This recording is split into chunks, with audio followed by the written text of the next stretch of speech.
Kita beralih ke informasi berikutnya, pemirsa. Terdakwa Assalamualaikum warahmatullahi wabarakatuh. Perkenalkan, Ananda Umul Husna Ramadhani dengan NIM 2330 202035 dari Program Studi Hukum Ekonomi Syariah, Fakultas Syariah UIN Mahmud Yunus Batu Sangkar. Anda akan menyampaikan materi terkait dengan alasan penghapus pidana sebagai bentuk tugas terstruktur dalam mata kuliah ilmu hukum pidana dengan dosen pengampu Bapak Roni Effendi SHMH.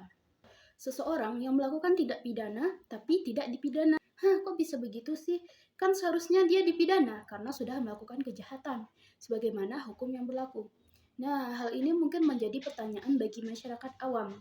Pasalnya, seseorang yang melakukan kejahatan seharusnya dihukum sesuai dengan ketentuan hukum yang berlaku. Menarik ya. Yuk, mari kita bahas. Sebagai anak hukum, tentunya kita perlu membahas hal ini lebih mendalam. Jadi, seseorang yang melakukan tindak pidana tapi tidak dipidana karena adanya alasan penghapus pidana. Alasan penghapus pidana? Emang hukuman bagi pelaku tindak pidana bisa dihapuskan? Kok gitu sih? Nah, jawabannya bisa. Karena hal ini diatur di dalam ilmu hukum pidana. Nah, dalam ilmu hukum pidana dikenal dengan adanya alasan penghapus pidana. Alasan penghapus pidana ini merupakan peraturan yang menetapkan bahwa pelaku tindak pidana tidak perlu dipidana. Nah, hal ini dibahas dalam buku 1 bab 3 KUHP yang membahas tentang hal-hal yang menghapuskan, mengurangi, atau memberatkan pidana. Nah, di dalam ini dijelaskan bahwa alasan penghapus pidana adalah alasan-alasan yang memungkinkan orang yang melakukan tindak pidana tidak dipidana. Dalam alasan penghapus pidana ini terbagi menjadi dua. Pertama, ada alasan pembenar dan alasan pemaaf.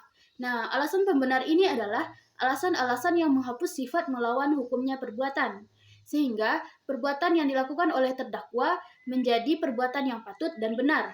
Nah, hal ini diatur dalam pasal 49 ayat 1, pasal 50 dan pasal 51 ayat 1. Baik, mari kita kaji dulu alasan pembenar. Nah, yang pertama dibahas dalam pasal 41 ayat 1 tentang pembelaan darurat atau nutwer. Nah, bunyi pasalnya yakni Pasal 49 ayat 1. Tidak dipidana. Barang siapa melakukan perbuatan pembelaan terpaksa untuk diri sendiri maupun untuk orang lain, kehormatan kesusilaan atau harta benda sendiri maupun orang lain, karena ada serangan atau ancaman serangan yang sangat dekat pada saat itu yang melawan hukum. Contohnya, dapat kita lihat pada kasus peternak bernama Mulyani yang membela dirinya dengan membunuh pencuri kambing. Kejadian ini bermula ketika Mulyani berduel dengan maling bergolok yang hendak mencuri kambingnya di Kampung Ketileng, Kelurahan Teritih, Kecamatan Walakanta, Kota Serang, Banten. Maling ini kemudian tewas setelah Mulyani menusukkan gunting ke bagian dada korban. Nah, kasus ini merupakan bentuk dari pembelaan terpaksa. Nah, adapun syarat-syarat dari pembelaan darurat ini, pertama, adanya serangan seketika yang mengancam melawan hukum, sengaja ditujukan pada badan, kesopanan, dan harta. Yang kedua, adanya tindakan pembelaan. Nah, selanjutnya ada pasal 50 KUHP yang membahas tentang menjalankan peraturan perundang-undangan. Pasal 50. Barang siapa melakukan perbuatan untuk melaksanakan ketentuan undang-undang tidak dipidana. Nah, pasal 50 ini mengatur tidak dipidananya seseorang yang melakukan perbuatan untuk melaksanakan peraturan perundang-undangan.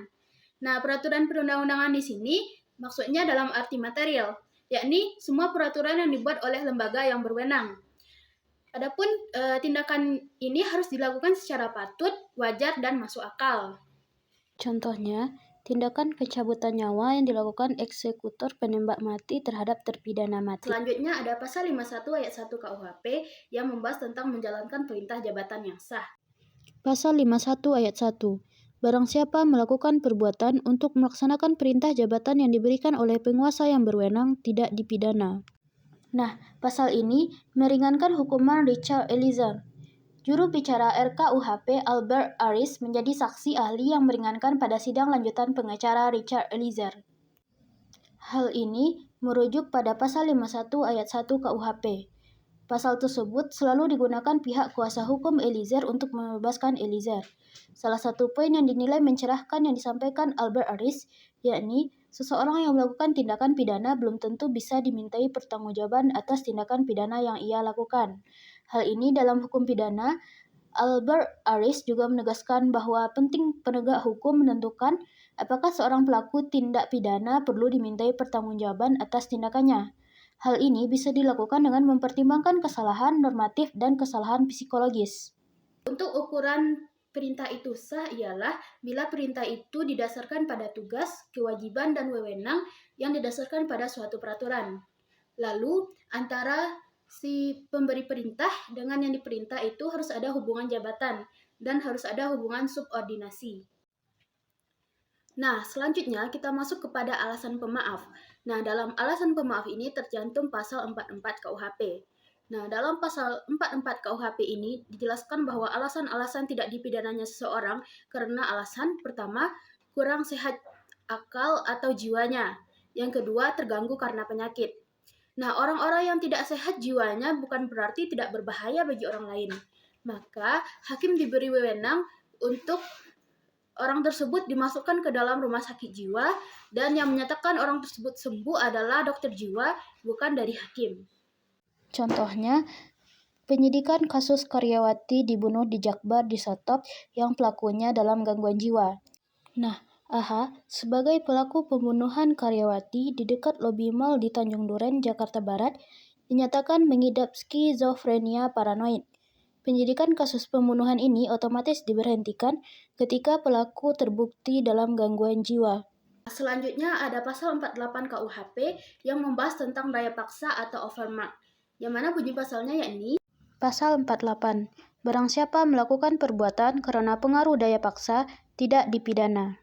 Nah, dalam pasal ini dijelaskan bahwa tidak dipidananya seseorang yang melakukan perbuatan yang didorong oleh daya paksa. Arti daya paksa di sini adalah setiap kekuatan, setiap tekanan, dan setiap paksaan yang tidak dapat ditahan. Misalnya, si A ditodong dengan pistol oleh B, disuruh membakar rumah. Apabila A tidak segera membakar rumah itu, maka pistol yang ditodongkan kepadanya tersebut akan ditembakkan. Dalam pikiran, memang mungkin A menolak perintah itu sehingga ia ditembak mati. Akan tetapi, apabila ia menuruti perintah itu, ia akan melakukan tindak pidana kejahatan. Walaupun demikian, ia tidak dapat dihukum pidana karena adanya paksaan tersebut. Nah, selanjutnya ada pasal 49 ayat 2 yang membahas tentang pembelaan darurat yang melampaui batas atau not where excess. Yang mana bunyi pasalnya adalah Pasal 49 ayat 2. Pembelaan terpaksa yang melampaui batas yang langsung disebabkan oleh keguncangan jiwa yang hebat karena serangan atau ancaman serangan itu tidak dipidana. Nah, adapun syarat-syarat dari pembelaan darurat ini yang pertama, kelampauan batas pembelaan yang diperlukan. Yang kedua, pembelaan merupakan akibat dari adanya keguncangan jiwa yang hebat atau hati yang panas. Yang ketiga, keguncangan jiwa yang sehat itu disebabkan karena adanya serangan. Jadi, antara jiwa yang sehat dan serangan harus ada hubungan kausalitas.